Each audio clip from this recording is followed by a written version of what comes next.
You haven't subscribed to the channel yet? Subscribe now. We have new stories every day. Now, let's go. When my current wife and I met, it was about a decade ago. This was my second attempt at marriage, the first one. Let's just say it ended with a less than honorable exit on my ex-wife's part. She left me for her fitness trainer, of all people. I was young back then, maybe a bit reckless myself, and the split was mutual, with no kids tying us together. But then I met her, my current wife, or, well, soon-to-be ex-wife if we're getting technical. She was like no one I'd ever met before, intelligent, refined, elegant even, and everything I thought I needed. We had mutual friends, and from our first meeting, I was hooked. There was a kind of grace to her that felt timeless. She was a pianist and a teacher, guiding children in the art of music. Just one hitch, she had a taste for alcohol, and when she drank, she didn't stop at a glass. It was always a few days of binging until she was too exhausted to keep going. But we worked on it together, and over the years, her drinking got manageable. She was barely drinking at all after a while. For me, drinking was never much of a thing. I'd maybe have a beer at a celebration, but sports and fitness were more my thing. Then came the big, beautiful day when we welcomed our son. He was everything to us. After a long wait and countless sleepless nights preparing to be parents, there he was, and life felt so complete. It was the first time in years that I'd felt like everything was finally stable. But, as life does, it threw a curveball. Her mother, whom she was incredibly close to, passed away suddenly. My wife was raised without her father, so her mom was her rock, her guide. Losing her was more than a shock. It was like she'd lost a part of herself. And just as I feared, the drinking came back. Only this time, it was intense, like nothing I'd ever seen. She'd start with a bottle, then another, until she was too far gone to stand. She'd drink to numb the pain, she'd say, but it was more like drowning herself in it. And I supported her. I really tried, but it was wearing me down too. I'd catch myself glancing at the strands of gray creeping into my hair and wondering just how much stress it took to turn black hair silver.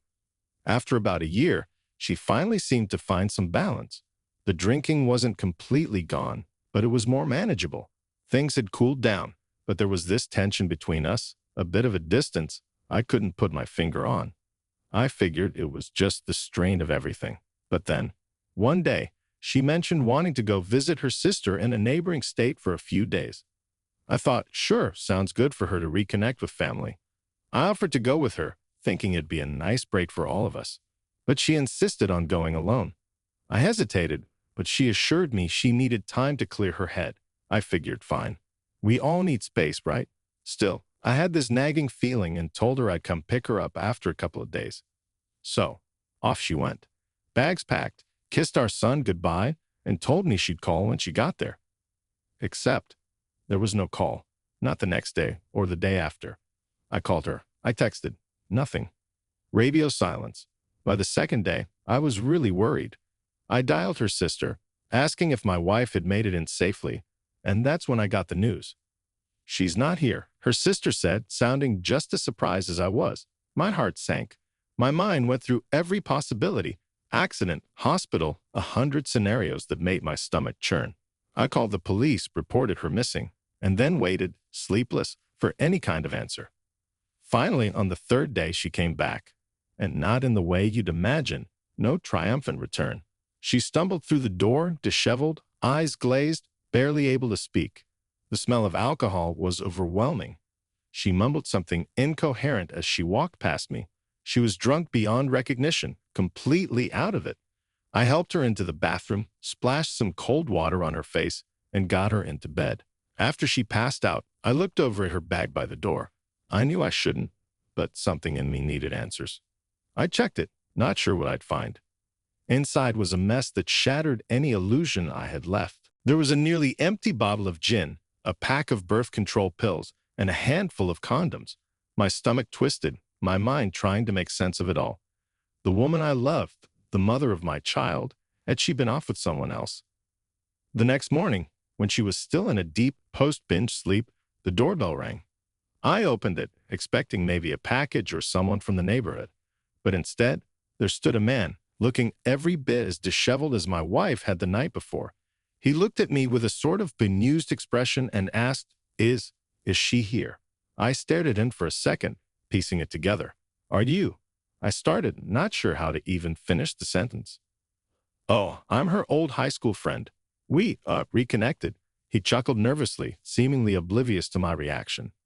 I took a deep breath, trying to keep my composure. Her husband, I clarified, letting the words hang there. His face went pale. Oh, I thought you were her dad, he stammered. A dad? I nearly laughed at the absurdity of it. He went on, mumbling something about how he'd known her since high school and had genuine feelings for her, which was the last straw for me. Without another word, I gave him a hard shove, enough to send him stumbling backward, and shut the door in his face. That was it. I'd heard enough. Later, when she finally woke up, looking worse than I'd ever seen her, I was there waiting. I didn't have anger in my voice. There was no yelling, just this cold resolve that had settled into my bones. You have anything you want to tell me? I asked, keeping my voice even. She looked down, silent.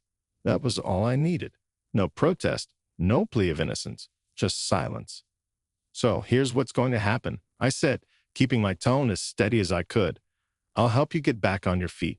I'll be here until you've got yourself together. But after that, I'm leaving and our son is coming with me.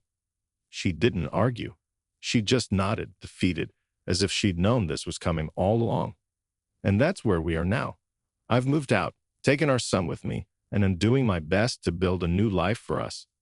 People tell me I did the right thing, and maybe I did, but there's a part of me that will always wonder what could have happened if things had gone differently, if she hadn't fallen so far, or if I'd managed to pull her back up.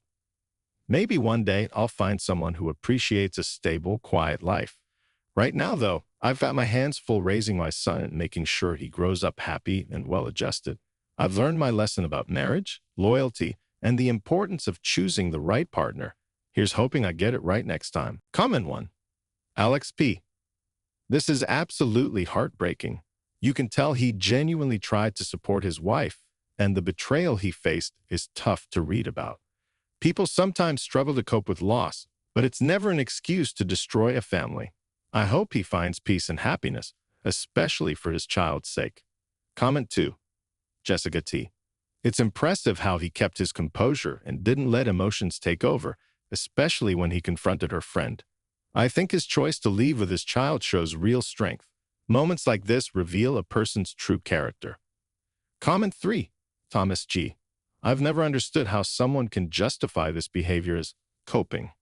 Drinking for days, disappearing, and betraying a supportive husband. That's just wrong. It's admirable that he stayed focused on his family and child despite everything. Comment 4. Maria D. It's painful to read about how easily some people betray those who love and support them. This story is a strong reminder that sometimes love isn't enough when one partner chooses to avoid reality. I think he made the right call, even if it was difficult. Comment 5.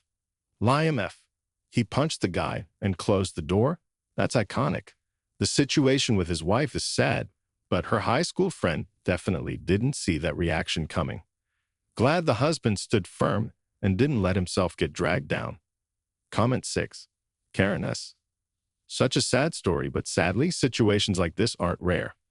I'm relieved he didn't leave the child in such an unstable situation. For a man who invested so much in his family, he truly didn't deserve this. Hope he finds someone who values him. Comment 7. Marcus L. As someone who's been through a similar experience, I feel this deeply. It's incredibly hard to make the choice to leave someone you still care for, but can't trust anymore. Taking the child was the best decision he could have made in the end.